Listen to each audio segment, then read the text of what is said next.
இந்த லாக்டவுன் வந்து பார்த்தீங்கன்னா இந்த கவர்மெண்ட் ஜாப் அப்புறம் அந்த ஃபினான்ஷியல் ப்ராப்ளம் அது இல்லாமல் அந்த சமயத்தில் வந்து நான் காலேஜ் வேறு படிச்சுட்டு இருந்தேன் ஃபைனல் இயர்.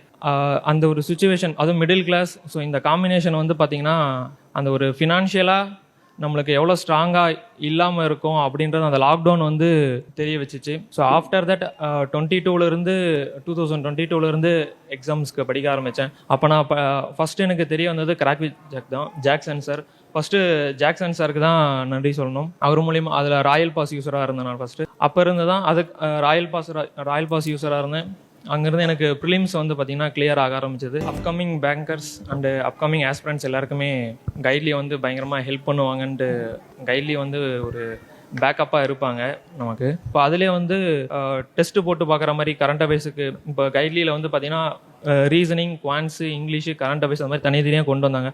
அது வந்து யூஸ்ஃபுல்லாக இருந்துச்சு. மெயினாக கொஷினோட லெவல் வந்து பார்த்திங்கன்னா கொஞ்சம் டஃப்பாக தான் இருக்கும்.